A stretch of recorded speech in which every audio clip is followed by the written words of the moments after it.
আসসালামু আলাইকুম সম্মানিত দর্শক। আশা করি আপনারা সবাই ভালো আছেন।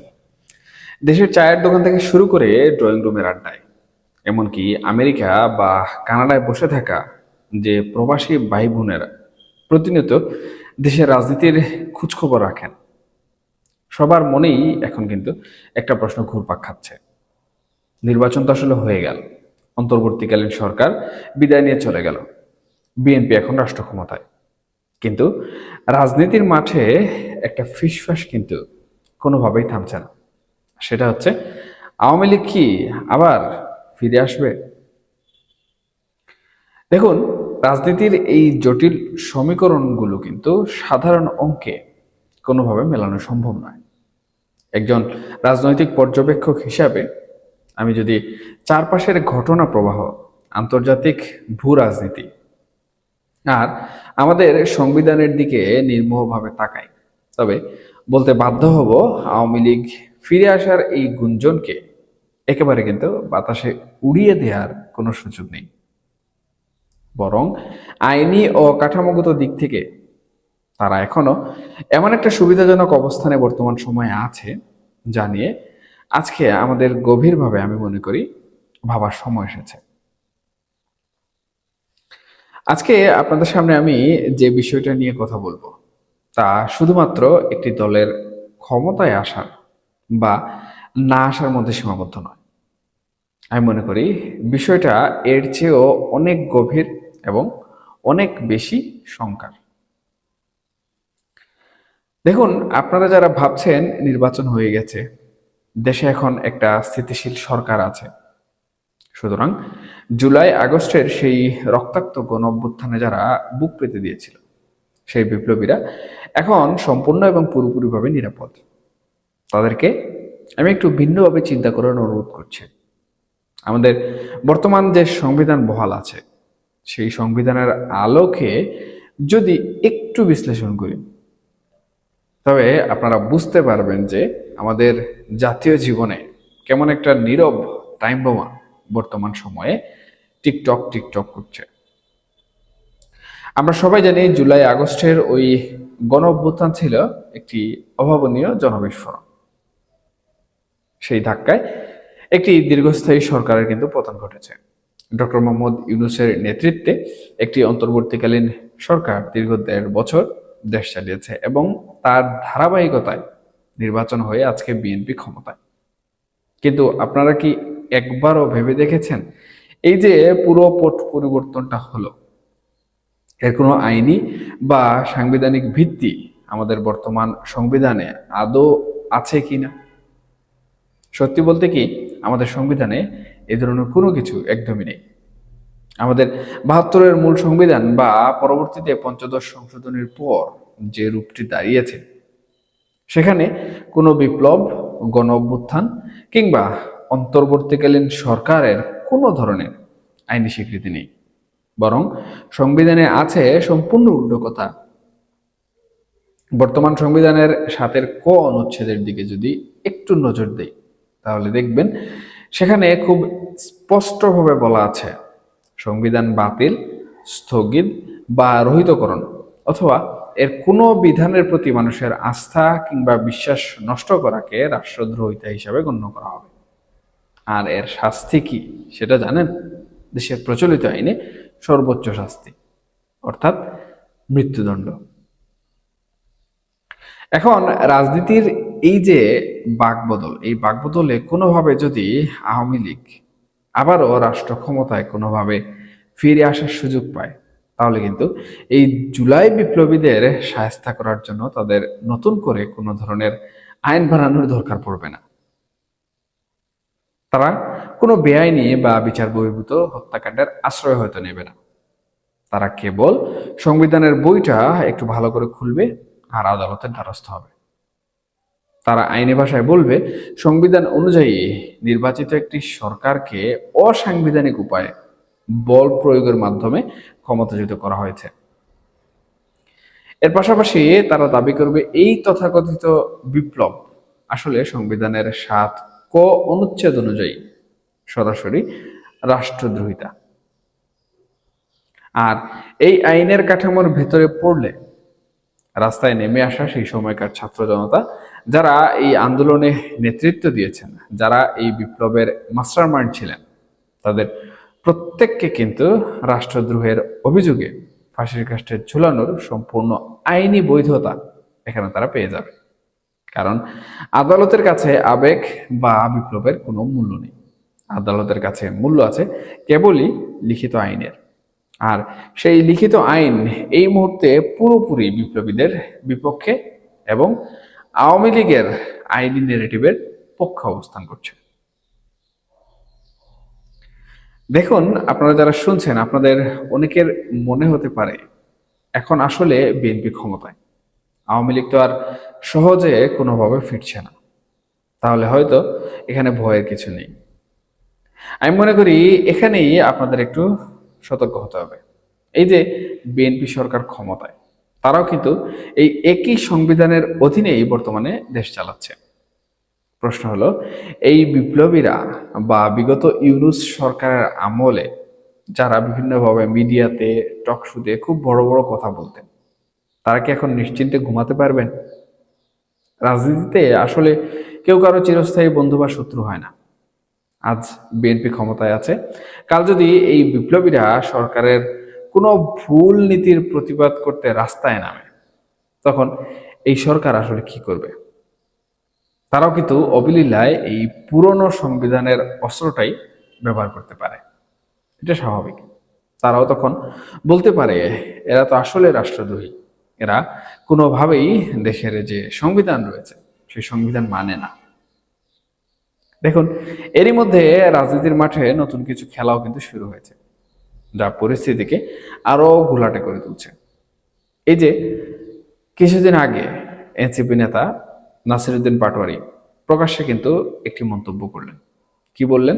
তিনি বললেন ৭২-এর সংবিধান নাকি ভারতের লেখা, আর তাই এই সংবিধান ছুঁড়ে ফেলে দিতে হবে বা ওনারা ফেলে দেবেন। দর্শক, রাজনীতির মাঠে দাঁড়িয়ে সস্তা হাততালি কুড়ানোর জন্য কথা বলা আমি মনে করি খুবই সহজ, কিন্তু আইনের চোখে বিষয়টা কতটা ভয়ঙ্কর তা কি আমরা আসলে খুব সহজভাবে কখনো বোঝার চেষ্টা করেছি বা বুঝতে পারছি?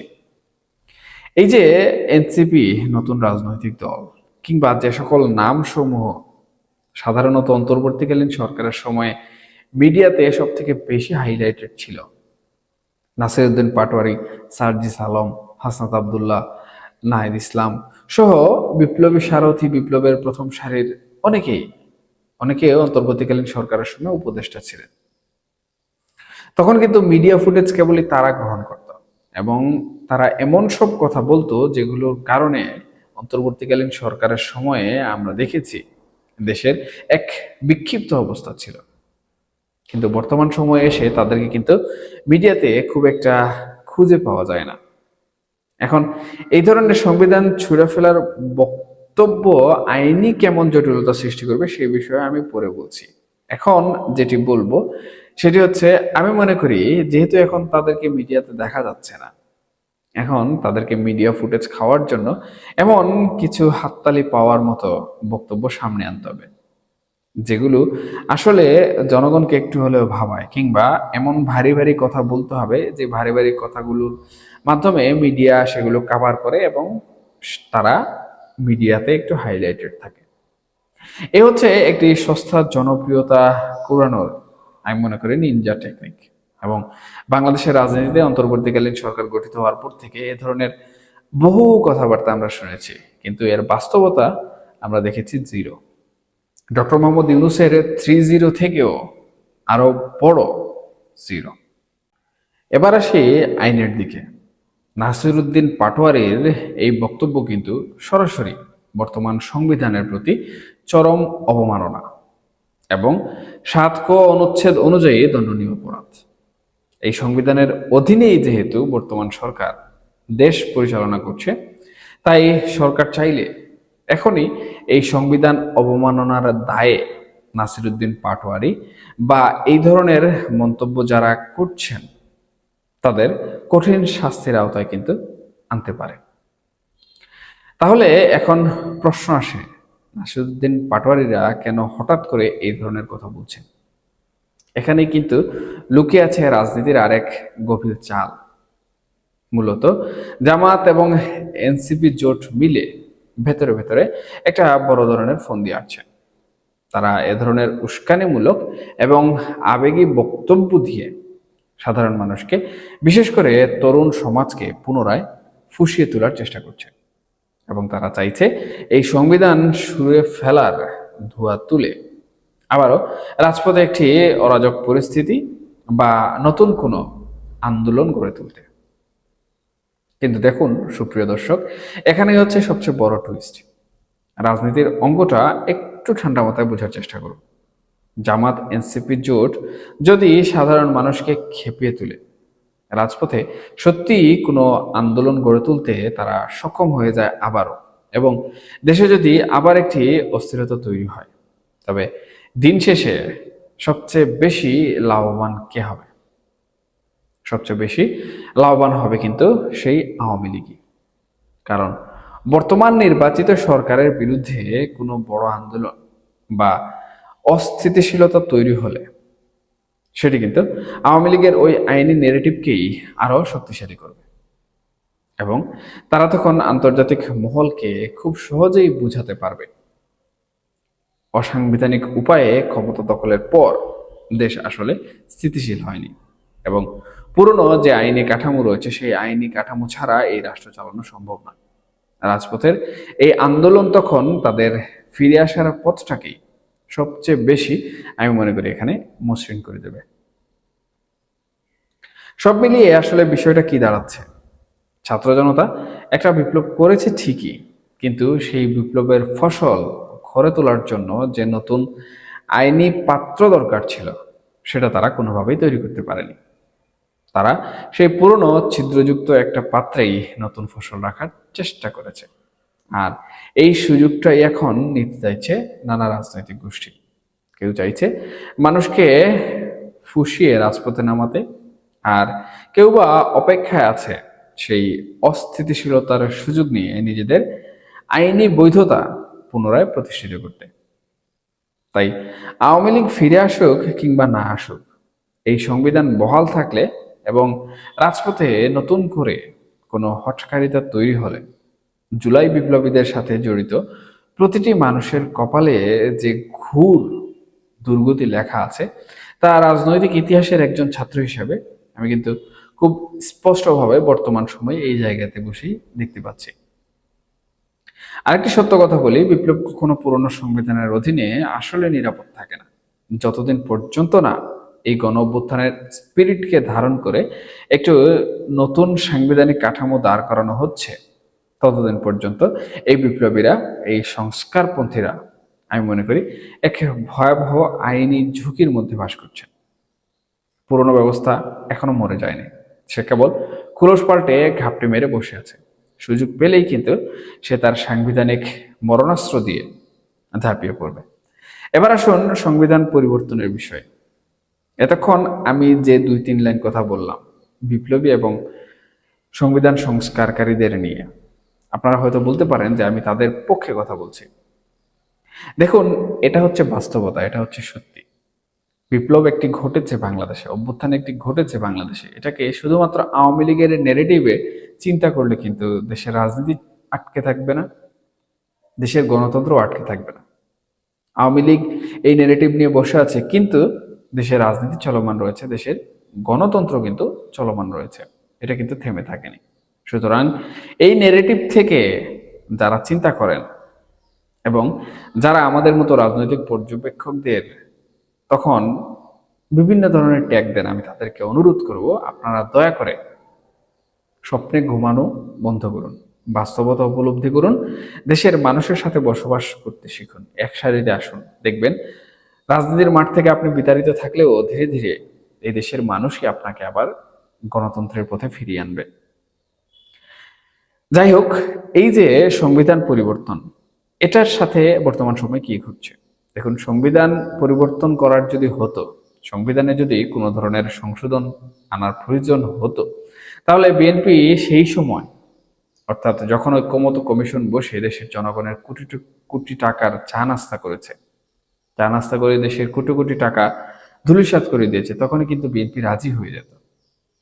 কিন্তু তখন 1.5 বছরে যেহেতু হয়নি, তাহলে এখন বিএনপির সরকার যেটা পূর্বে চায়নি সেটা এখন কেন করবে? আমি মনে করি এটা ভাবাও এক ধরনের বোকামি।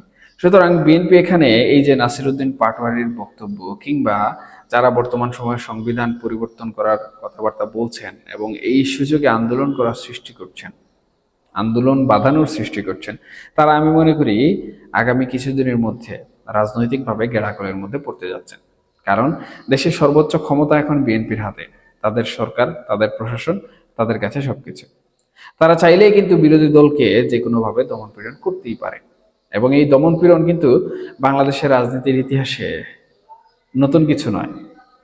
সুতরাং এই বিষয়গুলো চিন্তা করলে বা এই বিষয়গুলো ভাবলে কিন্তু বোঝা যায় যে যারাই বর্তমান সময়ে বড় বড় কথা বলছেন, সংবিধান নিয়ে বড় ধরনের বুলিয়া উড়াচ্ছেন, এগুলো কেবলমাত্র তাদের সস্তার জনপ্রিয়তা অর্জন এবং বাংলাদেশের মধ্যে যে স্থিতিশীল পরিস্থিতি বর্তমান বিএনপি সরকার চ্যালেঞ্জের মুখে পড়ে তৈরি করার চেষ্টা করছে, আর সেটিকে কেউ যদি কোনোভাবে ধূলিসাৎ করার কিংবা পণ্ড করার চেষ্টা করে যে কোনো পদ্ধতিতে, তাহলে একটি সরকার কিন্তু কোনোভাবেই চুপচাপ বসে থাকবে না বা বসে বসে সেই পণ্ড করা উপভোগ করবে না, বরং তারা কিছুটা হলেও হার্ড লাইনে অ্যাকশনে যাবে। আর যখনই অ্যাকশনে যাবে তখনই কিন্তু রাজনীতির যে মেরুকরণ, রাজনীতির যে মাঠ, সেই মাঠ কিন্তু বদলে যাবে। এখন রাজনীতির মাঠের মেরুকরণের মধ্যে বিভিন্ন ধরনের ছক হয়ে থাকে। আমরা যে ছকগুলো সাধারণত দেখে থাকি এর মধ্যে বেশিরভাগই কিন্তু আন্ডার টেবিল পলিটিক্সে হয়ে থাকে। এখন জামাত, এনসিপি কিংবা তারা যে নেগেটিভ বর্তমানে তৈরি করার চেষ্টা করছে, সেই নেগেটিভ জনগণ পর্যন্ত পৌঁছে দিয়ে জনগণকে নিয়ে যদি রাস্তায় নামতে শুরু করে, যদিও 2024 সালের 5 আগস্ট কিংবা জুলাই আগস্টে যে ধরনের জনগণ বা যারা মাঠে নেমেছিল তখন, সেই সময় এবং বর্তমান প্রেক্ষাপট সম্পূর্ণ ভিন্ন। এখন কিন্তু তারা যদি ডাকে তাহলে তাদের মানুষজন আসবে, তাদের পক্ষের মানুষজন আসবে। জুলাই সনদ কিংবা জুলাইয়ের পক্ষে থাকা সকল মানুষ তাদের ডাকে এখন কিন্তু সাড়া দেবে না। এটা তাদের জন্য একটি দুর্ভাগ্য বলা যেতে পারে, কারণ তারা যদি অন্তর্বর্তীকালীন সরকারের আমলে এই জুলাইয়ের পরিবর্তন, জুলাইয়ের স্পিরিট ধারণ করে জনগণের কাঙ্ক্ষিত যে আশা সেটি পূরণ করতে পারতো, তাহলে হয়তোবা জনগণ তাদের ডাকে বারবার আসতো। কিন্তু তারা ব্যর্থ হয়েছে, তারা এত পরিমাণে ব্যর্থ হয়েছে যে এখন আমার মনে হয় যে তারা যদি কোনো কারণে ডাক দেয়, একান্ত তাদের মানুষজন ব্যতীত সাধারণ কোনো মানুষ রাস্তা দিয়ে হেঁটে চলে যাবে, কিন্তু তাদের ডাকে সাড়া দিয়ে তাদের দিকে তাকাবে না। এখন তারপরও কিন্তু তাদের জনবল রয়েছে, এটি বিশ্বাস করতে হবে। জামাত কিন্তু একটি রাজনৈতিক দল, তাদের প্রত্যেক ওয়ার্ড লেভেলে জনমত রয়েছে। এনসিপিও সেটি গঠন করার চেষ্টা করেছে। এনসিপির সাথেও কিন্তু তরুণ প্রজন্মের লোকজন রয়েছেন যারা জুলাই আগস্টে অর্থাৎ ছাত্র জনতার সাথে আন্দোলন করেছেন এবং তারাই ছাত্র জনতা ছিলেন। তো তাদের যে জনবল, সেই জনবল মাঠে নামলে, প্রশাসন দিয়ে নিয়ন্ত্রণ করলে কিন্তু সেটা সরকারের জন্য ক্ষতিকর হয়ে যাবে, কারণ সরকার গঠিত হয়েছে মাত্র অল্প দিন, হচ্ছে 1 মাস। তো এখনই যদি বিরোধী দলকে রাজপথে প্রশাসন দিয়ে সরাসরি পিটিয়ে টিয়ার শেল দিয়ে দমন করা শুরু করে, তাহলে সেটা আন্তর্জাতিক মহলের দৃষ্টি বলুন কিংবা আমাদের দেশের অভ্যন্তরীণ রাজনীতির দৃষ্টিকোণ থেকে বলুন, কোনোভাবে কিন্তু শুভনীয় নয় বা ভালো দেখায় না। তাহলে এখানে কি করা হবে? তখনই কিন্তু তৃতীয় যে পক্ষ বর্তমানে সাইড লাইনে দাঁড়িয়ে আছে তাদেরকে গেট খুলে দেওয়া হবে মাঠে নেমে যাওয়ার জন্য, এবং তারা যেভাবেই পারুক এই রাজনৈতিক দলগুলোকে দমন করবে। এখন এই তৃতীয় শক্তি অবশ্যই আপনারা বুঝতে পেরেছেন কে, আমি আওয়ামী লীগের কথাই বলছি। এবং আমি একটু আগে বলেছিলাম যে আন্দোলনে লাভবান হবে সব থেকে বেশি আওয়ামী লীগ। এখন সেই লাভটাও আমি বুঝিয়ে দিলাম যে তারা মাঠে ফেরার সুযোগ পেয়ে যাবে। এখন আওয়ামী লীগের নিষেধাজ্ঞা নিয়ে বিভিন্ন ধরনের প্রশ্ন আছে। মির্জা ফখরুল ইসলাম আলমগীর ইতিমধ্যে বলেছেন যে আওয়ামী লীগ নিষিদ্ধ আছে, নিষিদ্ধই থাকবে। তারা নিষিদ্ধকরণ যে প্রক্রিয়া সেটি থেকে আওয়ামী লীগকে বের করবে না, অর্থাৎ আওয়ামী লীগের নিষিদ্ধ আদেশ উঠাবে না, আওয়ামী লীগ নিষিদ্ধ থাকবে। কিন্তু এখানে একটু নমনীয় সুর কিন্তু আমরা দেখতে পাচ্ছি। তিনি সাথে সাথে বলছেন যে আওয়ামী লীগ তো হঠাৎ হঠাৎ করে বের হয়। এর মানে তিনি বুঝাতে যাচ্ছেন যে দেশে আওয়ামী লীগ আছে, আওয়ামী লীগ রাজনীতির কর্মকাণ্ড করছে, কিন্তু হঠাৎ হঠাৎ করছে। এখন তাদেরকে একেবারে দমন করা যাবে না, একেবারে নির্মূলও করা যাবে না। এভাবে ধীরে ধীরে তারা নির্মূল হয়ে যাবে। এখন এই যে একটি সুর, এটাকে আমি বলবো আওয়ামী লীগের জন্য একটু নরম সুর বা নমনীয় সুর, যেই আলোচনাটা আমি গতকালকে করেছিলাম। এখন এই যে নমনীয় সুর আমরা শুনতে পেলাম, এই নমনীয় সুরের সাথে কিন্তু এই যে আন্দোলনের সময় গেট খুলে দেয়া এবং তৃতীয় শক্তি ঢুকে আন্দোলনকারীদের সাথে প্রতিহত করা আন্দোলনকারীদের, এটি কিন্তু সম্পূর্ণভাবে মিলে যাচ্ছে। তাহলে বাংলাদেশের রাজনীতিতে আমি মনে করি অল্প কিছুদিন পর পট পরিবর্তনের একটি ধারাবাহিক সিলসিলা শুরু হবে এবং এর শুরুয়াত হয়েছে এই নাসিরুদ্দিন পাটোয়ারির সংবিধান ছুঁড়ে ফেলার বক্তব্য দিয়ে।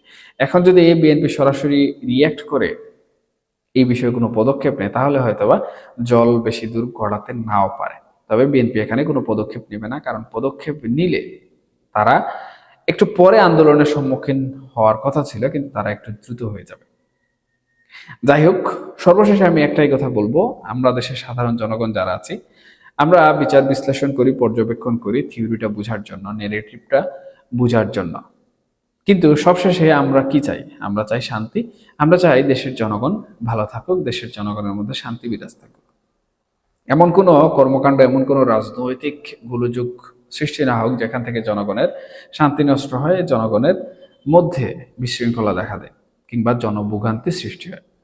এটি যেমন সরকারের জন্য কষ্টকর, এটি একইভাবে রাজনৈতিক দলগুলোর জন্য কষ্টকর এবং সাধারণ জনগণের জন্য সব থেকে বেশি কষ্টকর, দেশের অর্থনীতির জন্য আরো বেশি ক্ষতিকর। সুতরাং পরিশেষে শান্তির বাণী রেখে নীতি নির্ধারকদের কাছে শান্তির অনুরোধ করে আমার এই আজকের আলোচনা এখানে শেষ করছি। এবং এই আলোচনাকে ঘিরে আপনাদের যদি কোনো ধরনের বিশ্লেষণ থেকে থাকে, কোনো ধরনের প্রশ্ন অথবা কোনো ধরনের মন্তব্য থেকে থাকে, সেটা হোক খারাপ, সেটা হোক ভালো, আপনারা আপনাদের মন্তব্য অবশ্যই কমেন্ট বক্সে জানাবেন। সবাই ভালো থাকবেন, সুস্থ থাকবেন। আল্লাহ হাফেজ।